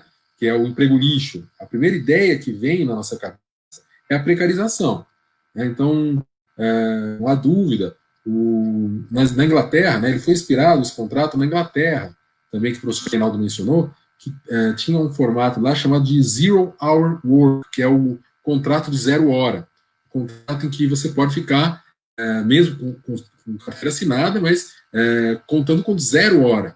Não tem nenhuma obrigação de estar à disposição do empregador previamente, né, a partir do prazo previamente de jornada previamente estabelecido, com a necessidade do empregador e sempre de forma escrita, né? E lá deu muito errado, lá não funcionou.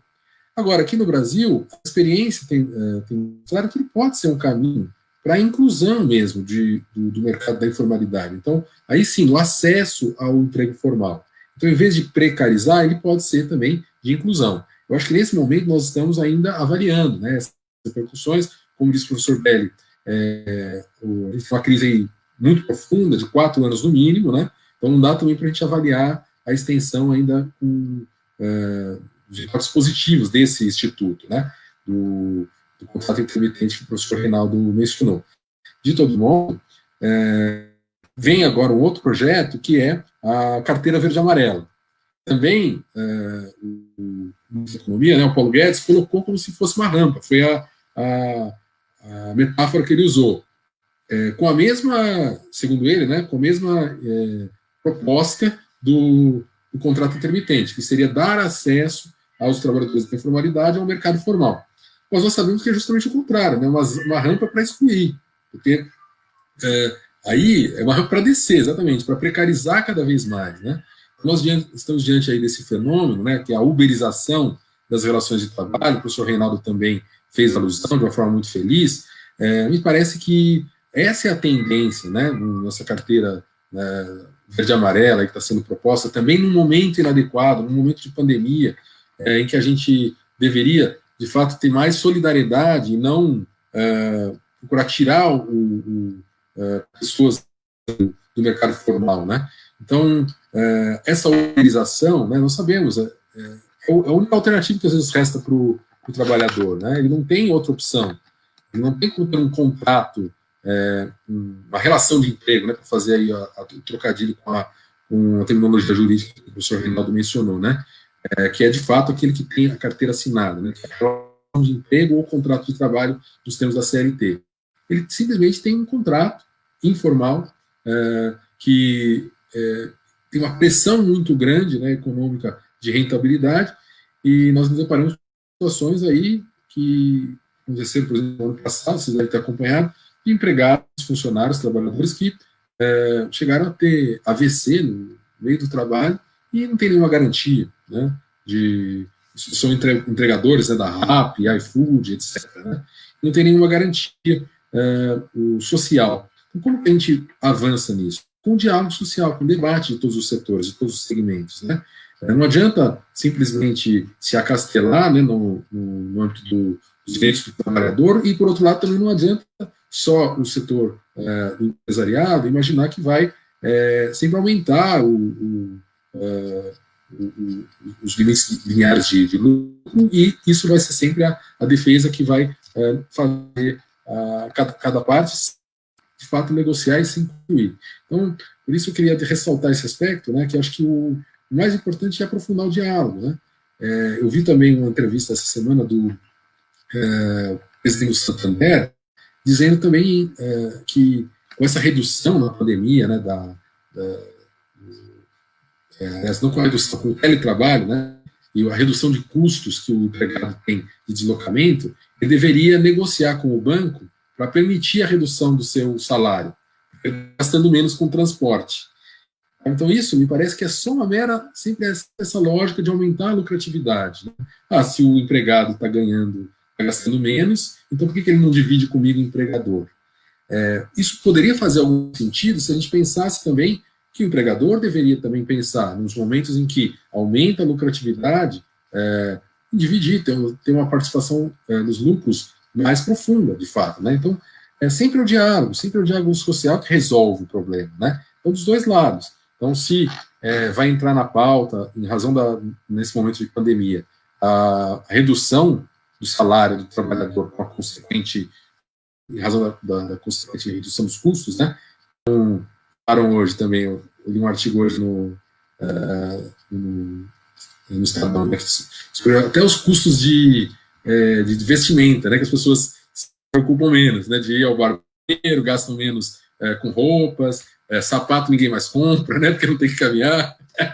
Então, se a gente vai falar, bom, agora a gente vai pegar esse nosso ganho, né, nesse aspecto da pandemia, e vai transferir para o empregador, que a gente não está gastando mais tanto, também a participação na lucratividade, as empresas grandes conseguiram, né, principalmente as de tecnologia, até ter uma lucratividade maior nesse período, pensar também de como compensar o trabalhador por esse ganho competitivo, né? Afinal de contas, quem está produzindo a renda da empresa é o trabalhador. Então, eu acho que a saída, né, então, de forma bem resumida e direta, é o diálogo social, e não simplesmente agravar mais esse nosso cenário político de indefinição, né. Então, o professor Vedovato foi muito feliz na resposta dele, né, porque o pacto social é dado pela Constituição, então, sem respeito à Constituição, a gente não tem como avançar. Era isso que eu queria considerar. Obrigado, Rodrigo. De fato, o tempo passa muito rápido, né? Agora eu vou ter que pedir para todos para mais pontualidade aí na resposta, e depois a gente faz uma rodada com comentários finais, tá? Então, eu só vou pedir para o professor Belli para elencar a prioridade que ele acha que deveria ser. O professor Rodrigo destacou aqui o diálogo social, e para o professor Belli seria o quê? Bom, já que é para ser breve, né, uma questão fácil também, né? Enfim, dá para falar rapidinho, anotei aqui. Bom, pessoal, é o seguinte, às vezes a gente precisa, para ser claro, a gente precisa recorrer, como nós somos professores, acho que todo mundo sabe disso, né? Nós precisamos recorrer a exemplos simplificados, né, simplórios, vamos dizer assim. A solução, obviamente, para o Brasil, né, nós estamos vendo aí que no mundo, né, hoje nós tivemos a aprovação de uma mega distribuição de eurobonds aí para atender, para socorrer as economias europeias, né, que tem um estágio de desenvolvimento econômico, social bem mais adiante que a brasileira, e que a gente fica até preocupado, né, quando vê as atitudes deles, e a gente vê aqui a nossa situação, enfim, que não é simples, né? Nós não temos só a pandemia, né? Nós temos uma pandemia, nós temos uma crise econômica, nós temos uma crise política, né? Nós temos um desacerto social, a gente vê aí na questão da segurança, na questão do meio ambiente, isso tudo entrelaçado, muito complicado. Mas, voltando ao exemplo simplificado, todo mundo aqui já frequentou a universidade e comeu no bandejão, né? Vocês se lembram o que acontecia no bandejão quando acabava a mistura? Lembram? Quando acabava a mistura... Leitinho, né? Hã? Coloca o leitinho lá. Aqui na Unicamp é o seguinte, acabou a mistura, não cobra mais de ninguém. Então todo mundo entra, come arroz e feijão e vai embora, né? Se quiser, né? Não é assim? Então, acabou o frango frito, vai lá, come só arroz com feijão, come só feijão, e é isso aí. O que significa isso? Significa que é a questão da crise, ou seja, o atendimento da questão aguda, grave, né? E por que eu estou falando isso? Né? Porque eu acho que a solução é continuar essa evolução que o Brasil vinha, porque quando a gente olha alguns comentários de alguns colegas até, dá a impressão que o Brasil, mas é aquilo que eu falei, quando a gente olha aqueles 4 fatos que eu citei, a gente percebe que nos últimos 30 anos nós evoluímos. Tudo bem que nem todo mundo está contente, mas a democracia, o regime democrático é assim mesmo, né? E eu achei que o quinto momento, né, depois daqueles 4 pontos que eu citei, né, que foi a redemocratização, a estabilização da moeda, o plano real, enfim, a ascensão das classes mais baixas, a renda, enfim, e a Operação Lava Jato, que foi alguma coisa que redistribuiu e relembrou a obrigação e vamos dizer assim, a decência que a classe política tem que ter, que os dirigentes de empresas públicas têm que ter. Eu reputo isso uma coisa muito importante. Eu achei que o quinto ponto seria uma retomada, independentemente de quem estivesse no poder. Tá? Muito antes desse governo assumir, eu já pensava isso. Falei, quem assumir agora vai ter condições de chegar e fazer uma recombinação, né? Quer dizer, o papel do Estado, ou a figura do Estado não é mais, a discussão não é mais saber se o Estado é grande, se ele é pequeno, se ele é caro, se ele é barato, mas ele tem que ser eficiente. O Estado tem que ser eficiente. Eu estava esperando isso, né? Só que nós caímos nesse buraco da pandemia. Muito bem. E por que eu penso isso? Eu penso isso porque esse quinto ponto deveria ser um reacerto, né? Nós teríamos aí a reforma tributária, que seria muito importante. Nós temos 2 projetos de lei tramitando, um no Senado e um na Câmara, né? Um do Bernardo Api, do Bernard Api, que é um economista muito conhecido, muito competente, e o do ex-deputado Rauli, no Senado. Falei, no mínimo vão pegar esses dois, vão fazer um bem bolado, ou vão pegar um dos dois, vão ver qual que é melhor, vamos melhorar, e vamos adiantar. Porque eu tinha visto a reforma da Previdência, eu falei, bom, então parece que começou, né? Independentemente de quem está fazendo, de quem está lá, eu falei, parece que começou, né? E eu digo isso porque eu acho que todos esses problemas, trabalhistas principalmente, só vão ser resolvidos com crescimento econômico, né? Porque se a gente pegar 2010, eu sempre me reputo a esse ano, 2010 nós tivemos um crescimento de mais de 7%, crescimento do PIB, foi mais de 7%. A taxa de desemprego era 6%.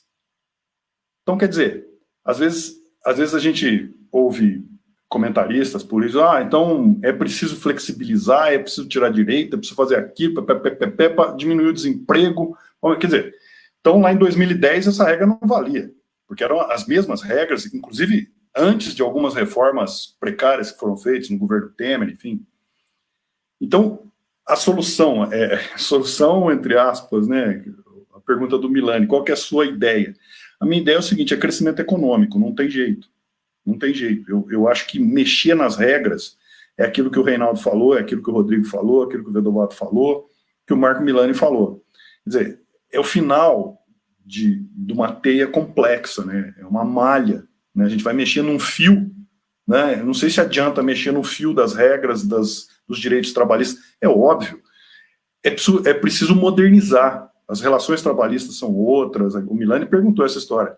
E o expatriado, né? Vai valer lá ou aqui? Tem muito problema de expatriado. Quando eu trabalhava, né?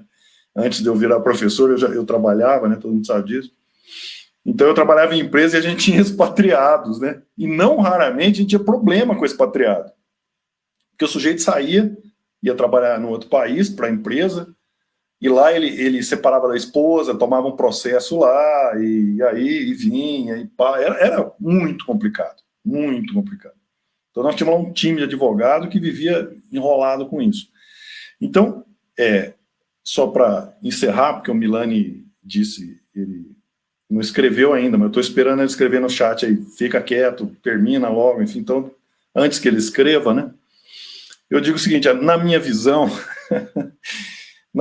é preciso fazer o que a gente faz no bandejão, né, colocam-se as regras agora, essas regras de flexibilização durante a pandemia, enfim, toca do jeito que der, é o que me parece que é o que está sendo feito, e depois começar com as reformas estruturais, de base econômica, e, sobretudo, fazer um acerto político, que é isso que está faltando, né? A gente vive num presidencialismo de coalizão e parece que o pessoal esqueceu disso. Eu não sei se eu que não tinha entendido antes como é que era o nosso regime, ou se esse pessoal esqueceu agora, né? Que tem que fazer acordo, tem que chegar ao seguinte, olha, ver quais são os seus pleitos, quais são os meus, a gente faz um bem bolado e toca adiante. Porque se a gente não tiver uma reação econômica, se nós não tivermos um plano econômico, não adianta falar em direito trabalhista, não adianta falar em garantias de direitos, porque é aquilo que o Reinaldo estava falando, quer dizer, a gente faz aí um rol de regras sensacionais, todo mundo vai elogiar, todo mundo vai dizer, nossa, os brasileiros, só que aí acontece que a gente não consegue pagar as pessoas, é isso. Então, a minha dica para as autoridades é o seguinte, por enquanto, aqui no interior a gente diz o seguinte, quando a coisa está feia, a gente fica embaixo do jacá, entendeu? Quando a briga está correndo, a gente fica embaixo do jacá. E depois a gente sai e faz o que tem que fazer. Então, por enquanto, é tomar medidas para amenizar os problemas. Amenizar, porque guerra é guerra, ou seja, em tempo de guerra, urubu vira peru. Então, meu amigo, a gente tem que amenizar. E depois, reformas tributárias e todas as que tem que fazer. Não sou muito entusiasta desse time que vai conduzir isso, mas eu espero, e como brasileiro, do fundo do coração, que isso dê certo. É isso. Obrigado. Obrigado, professor Belli. A sua sabedoria pinhalense, ela é muito bem-vinda aqui, viu? Bom, Não, mas na Ulambra, aí na Ulambra também tem, viu? Conheço. também. Assim Aqui é também. sabedoria olambrense.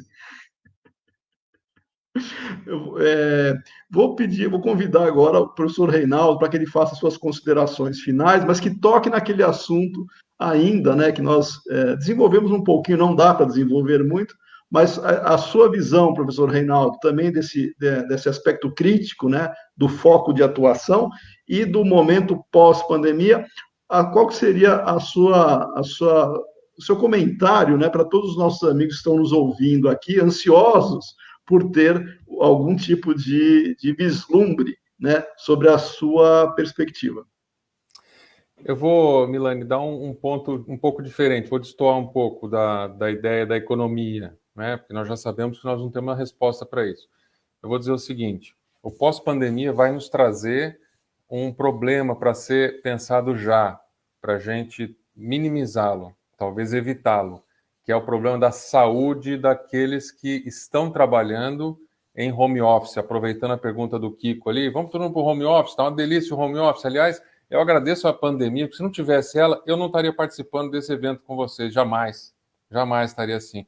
E tenho conversado com professores do exterior que eu jamais teria contato também se não tivesse por meio da pandemia que nos trouxe a ideia das reuniões telepresenciais. Então, um ponto é assim, já está começando a discussão, Milani, sobre a questão da saúde do trabalhador em home office. É muito diferente. As empresas investem milhões para treinar as pessoas para, dentro dos ambientes corporativos, ter uma atividade minimamente saudável. A convivência é super controlada, as pessoas são sempre monitoradas, o departamento de saúde está sempre analisando, nas empresas que podem, claro. Mas em casa, meu amigo, em casa a coisa é diferente. E esse o pessoal está ganhando peso também, viu? O pessoal está ganhando peso, aí vai ter problema aí, viu? Isso, doença ocupacional. E quem vos fala é alguém que é um pai de 3 crianças, meu amigo. Eu estou nesse momento no escritório, não dá para trabalhar em casa. Em casa não dá. Agora, para quem está em casa, tem um problema sério dessa questão da doença ocupacional. Não há controle do mobiliário que as pessoas utilizam para desenvolver as atividades, controle de iluminação, controle de acidente de trabalho, o cara escorrega no tapete e cai. Olha, vai virar uma segunda fase da pandemia no aspecto das relações de trabalho, é essa. O que nós vamos fazer com as pessoas que estão e que adoecerão fruto do trabalho em home office? Porque o home office também traz uma coisa nociva, que é a ideia de que você está 100% do tempo à disposição do seu empregador. Esse também é um problema muito sério, que nós precisamos aprender a trabalhar com isso. Então, quando gerarmos novos postos de trabalho, muitos deles serão em home office. Há um estudo que diz que existem 9 milhões de pessoas em home office hoje.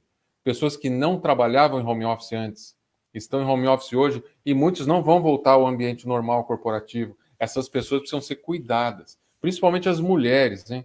As mulheres que fazem atividade com os filhos que não podem ir para a escola, ficam em casa fazendo aula. É uma crueldade que fazem com os pais na pandemia, dar aula para a criança e o pai tem que acompanhar a criança. Olha, é uma loucura. Eu sei porque eu acompanho alguns às vezes. A minha esposa vai trabalhar e eu vou para casa. Gente, não dá. Eu não sei como é que os professores merecem ganhar muito mais do que ganham. Eu não sei nem quanto ganham, mas ganha pouco.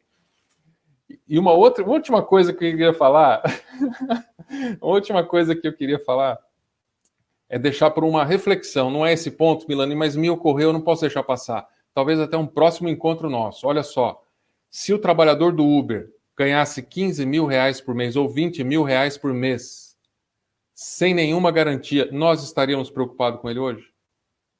Será que o que nos preocupa é a garantia de uma aposentadoria, de um seguro-saúde, ou é um salário melhor? Porque o advogado também não tem garantia nenhuma, minha gente. O advogado também trabalha para o cliente, existem advogados que ganham muito, rios de dinheiro, mas existem aqueles que ganham muito pouco, ou aqueles que ganham para sobreviver, e ninguém se preocupa com os advogados. Então, eu estou falando de advogado porque é uma profissão que todo mundo acha normal trabalhar sem proteção alguma. O Uber nos chama atenção porque ele ganha pouco. Não é porque ele não tem proteção. Se ele ganhasse 20 mil por mês, ninguém estava falando de Uber hoje. Então, isso para uma próxima live aí, para a gente pensar as indústrias 4.0 e que tipo de trabalhador que ela está gerando. Será que o nosso problema é de garantias fundamentais da Constituição, férias, 13º, ou é salário que a gente está procurando? Tá bom? Gente, muito obrigado mais uma vez. Devolvo a palavra ao Milani. Talvez eu não tenha respondido a questão, mas essas ponderações não podiam deixar de ser faladas. Obrigado, Milani. Excelente, Reinaldo, excelente. A ideia é essa. Você já está dando ideias mesmo para próximas lives que a gente vai fazer aqui, com certeza. Né, já é um convidado aí que nós temos, vamos registrar, né, como convidado aqui na nossa participação. E eu gostaria já, na sua palavra final, aproveitando, já que você está falando, depois eu passo a palavra para os demais amigos, tá? Só para o fechamento, tá? Eu gostaria dos seus comentários, tá? O que para nós foi muito importante tê-lo aqui, tá? Com o seu conhecimento, sua bagagem, suas ponderações. E eu queria finalizar, no caso da sua fala, né? Para que você expressasse, né? O que representou para você esse período nosso aqui de bate-papo. Bom, eu acho que eu já adiantei, eu não sabia que você ia me fazer essa pergunta. Nós não havíamos... Não, mas já estou falando. Eu acho que eu adiantei quando falei pela última vez que, assim, eu participo de outros eventos, né? Mas, assim, para mim tem sido esse que a gente está fazendo aqui muito enriquecedor. Embora o horário seja mais tarde, eu até falei, puxa, acho que eu vou me cansar no meio do caminho. Tem sido maravilhoso. O próprio Vedovato, que né, a gente tem uma amizade. O Vedovato é um grande, viu, professor Rodrigo? Ele é um grande conhecedor de direito do trabalho. Ele já escreveu artigos importantes publicados no Tribunal Regional do Trabalho sobre a questão das embaixadas e a relação de emprego no Brasil. Conhece muito. Então, para mim, foi um privilégio, Milani, ouvir vocês falando, o Márcio também, que há tempos que a gente não se fala, e muito enriquecedor. Eu acho que o debate foi bem produtivo. Obrigado mais uma vez. Excelente, obrigado, professor Reinaldo. E agora eu vou passar a palavra para o professor Vedovato, né? Porque assim como foi comentado, ele de fato ele é modesto, ele tem participação internacional, inclusive. E digo mais, como professor, ele é aquele que ganha bem como professor, né? Então vou passar a palavra para o professor Vedovato. Professor Milani, muito obrigado. Foi uma honra estar aqui, uma felicidade rever os amigos. Infelizmente, virtualmente, né? Faz muito tempo que eu não vejo o Reinaldo, o Rodrigo, o Milani, o Belli.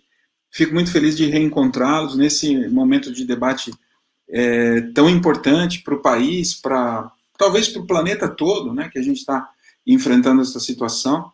E assim, aprendi muito hoje com todos, fico extremamente lisonjeado e honrado de estar aqui ao lado de vocês. Eu assinaria embaixo tudo que vocês disseram.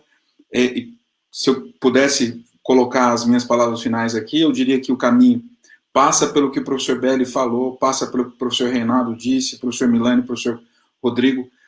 Eu imagino que a gente precise pensar naquele baterista norte-americano que chama Cliff Leeman, né, que é o Mr. Time, que ele sabia exatamente o momento de tocar a bateria, né, qual batida queria colocar naquele momento específico. E ele tinha uma partitura. A nossa partitura é a Constituição.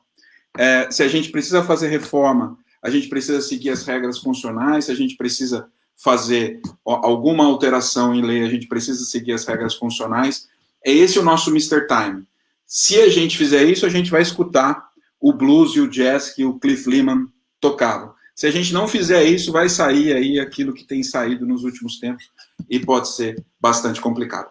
Muito obrigado de coração, foi uma felicidade estar aqui e isso me fez aprender muito mais. Muito obrigado. Obrigado, professor Vedovato. Grande satisfação em tê-lo aqui nessa live, tá? Passo a palavra agora para o professor Rodrigo, também nosso convidado aqui da área de Direito. Também advogado e professor, e na mesma linha do professor Vedovato, viu, professor Reinaldo? Também beneficiando-se, né, de uma renda bastante diferenciada. Mais um sem proteção.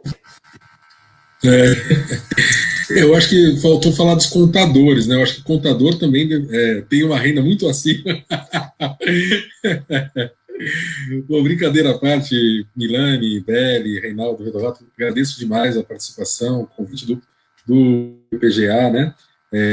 Realmente é um programa que me deixa muito feliz de poder estar participando no âmbito do programa, que se destaca muito na Unicamp, né? E a título de considerações finais, o que eu só queria, de fato, é reforçar o que eu disse há pouco, né? é essa pergunta enigmática, né, o que fazer, qual o caminho. Para mim é justamente, como observou o Vedovato, é respeitar cada vez mais a Constituição, respeitar o nosso pacto político e aprofundar o diálogo social, né? Então, quando eu digo diálogo social, é justamente o que nós fazemos aqui na universidade. A universidade tem essa missão de qualificar o debate, qualificar o diálogo social que nós estamos fazendo aqui agora, né?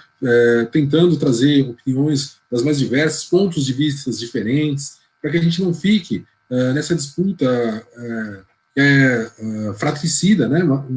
Que parece que não há solução, que sempre todo mundo tem razão, todo mundo discutindo, e nunca se pensa realmente no aprofundamento dos laços sociais, né? Então, uma brincadeira também que eu quero deixar aqui no final, né, que foi muito falado aí na solução dos problemas da pandemia, é que disseram, até aquela piada, que se viu a pandemia para transformar liberal em keynesiano. Isso foi muito claro. Por quê? Porque as melhores reações dos países, né, foi justamente, como acabou acontecendo no Brasil, aquela que associou e que valorizou a social-democracia, né? Então, as empresas tiveram participação, no caso do Brasil, acima de 4 milhões e 800 mil reais de faturamento, tiveram que participar desse processo de suspensão do contrato de trabalho, mas o Estado entrou de forma maciça, né, auxiliando não só com o benefício emergencial, mas com o auxílio emergencial, porque nós sabemos que ficar em casa é necessário, então alguém precisa custear isso, e acabou sendo, de fato, nosso sistema de seguridade social. Então, isso está previsto onde? Na Constituição. O caminho é valorizar a Constituição, valorizar esse pacto que já está construído no nosso instrumento, na nossa carta política, né, que é a nossa lei maior, que é a Constituição. Então, só para terminar aí de uma forma otimista, né, um otimista realista, a gente, apesar de tudo, né, apesar desses percalços, a gente tem valorizado também alguns aspectos, né, e a solução acabou, embora tardia, embora lenta, né, acabou vindo, acho que juridicamente, de uma forma tão bom quanto possível, né. Então é isso. Mais uma vez, muito obrigado e espero vê-los em outras oportunidades. Uma boa noite, pessoal. Obrigado, professor Rodrigo. Foi uma grande satisfação tê-lo aqui. O professor Belli já deixou o seu caminho para a orientação, mas fica aí as palavras finais, professor Belli. Defenda aí, o professor Rodrigo comentou dos contadores, comente aí você. Pois acho que todo mundo percebeu que é por ordem econômica, eu fiquei por último, né? Quer dizer, cara, os advogados e tal, aí por ordem o Milani tem a ordem de salário lá e eu fiquei por último, mas tudo bem, não tem problema, isso aí eu sou contador, mas eu sou limpinho, não tem problema nenhum. A questão é, bom, primeiro, as minhas impressões sobre o nosso encontro é a melhor possível. Eu já participei de um outro, o Milani, cara cuidadoso, organizado, enfim, cordial, então a gente sempre procura participar, enfim, não falar muita bobagem para não estragar o evento. E então, gostei muito, enfim. E é aquilo que o Rodrigo estava dizendo, né? Eu acho que muitos paradigmas aí estão sendo revistos, né? Muitos dogmas aí estão sendo repensados. Eu fico imaginando que tem gente como eu, né, que quando coloca a cabeça no travesseiro, fica pensando em certas coisas que eu via e que ouve agora, e está complicado. Ainda penso, ainda espero, né, porque nós brasileiros, vou parodiar o nosso reitor, o Marcelo Nobel, né, com todas as dificuldades que nós tivemos até hoje, com toda, e essa parte é minha, tá? Com toda a esculhambação que já se viu nesse país, nós conseguimos chegar até aqui, né? É um país que tem universidades fantásticas, é um país, nós temos um SUS, né? Agora na pandemia surgiu aí uma coisa que era até desprezada, o SUS. Poucos países, nenhum país com mais de 100 milhões de habitantes tem um programa, enfim, um sistema de saúde como o brasileiro tem, inclusivo e tal, que se fez valer, né? Então, quer dizer, eu sou cético com as pessoas, né? Mas com o tempo e o movimento, eu não sou cético. Eu acho que a gente caminha e não tem jeito de caminhar sem sofrimento. Isso vai ter custo. As gerações, eu tenho 2 filhos, né? Na faculdade, enfim, eles vão ter sequelas disso, enfim, nós estamos tendo, tem gente muito pior na questão econômica, questão de emprego, de renda, não vai ficar, nada fica, meu pai dizia que não tem almoço de graça, alguém tem que pagar a conta no final, né? E espero, enfim, que a gente tenha outras lives aí para comentar coisas mais agradáveis, quem sabe qualquer dia, Milani, eu sei que você não bebe, o Milani não bebe, mas tudo bem, mas a gente podia fazer uma live para discutir cerveja. O Vedovato falou da Ambev, falou da questão lá do problema com a cerveja lá de Minas Gerais. A gente podia chamar outros especialistas, tem muitos especialistas lá na FCA, viu? Podia chamar para discutir qual que é a melhor e tal, porque quando a gente está longe, tá faltando conversa de bar, né? Eu tô sentindo... O Reinaldo também não bebe, então a gente bebe por ele. Quem não bebe? O Reinaldo. Mas ele fala não tem problema. Tá vendo, professor Márcio Belli? Não tem tá problema. Vendo? Eu e o professor Reinaldo, a gente volta aqui. Eu e o professor Reinaldo... O Milani e o Reinaldo faz a parte fora. teórica e a gente faz a parte prática, entendeu? A gente, entendeu? Não tem isso, a gente supre essa deficiência rápido, né? E uma das coisas que eu estou sentindo falta é um bar, uma coisa. Eu gosto muito disso aí, sabe? Tá Enfim, bom. Só para completar, só para terminar, eu até apelo para essa dose de otimismo, porque o Vedovato, como é um cara cult, né, citou o Cliff Lehman e tal, né, que entrar na hora e tal, partitura. Eu só espero que isso não acabe no samba do crioulo doido, né, que aí, né, enfim, a gente despreze partitura e tudo e parta para outras. Mas, enfim, espero que não. Acho que o Brasil chegou até aqui, como eu disse, e a gente vai continuar. Um abraço para todos. Obrigado para quem participou, os nossos alunos. Um abraço para todo mundo, o Kikão, a turma aí, um abraço. É isso aí. Obrigado, professor Belli. Bom, então vamos encerrar a nossa live, né? Depois dessa descontração, quero agradecer os amigos internautas, né, que participaram ativamente, fizeram perguntas, interagiram, professores, colegas nossos estão participando, destaca aqui o professor Gaio, né, que da área de finanças, que também sempre participa aqui com a gente, não só como convidado aqui da própria live, também como interagindo aí sempre que possível.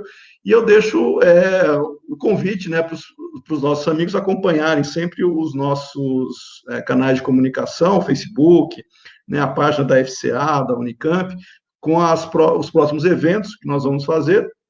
E deixo também o meu agradecimento à própria FCA da Unicamp, que favorece e incentiva esses nossos encontros, e ao programa de pós-graduação em administração, sempre contribuindo com essas nossas discussões de alto nível e nada muito engessadas, né, bastante descontraídas dentro do possível, para que a gente tenha como superar, né, elementos de como superar esse momento que nós estamos vivendo.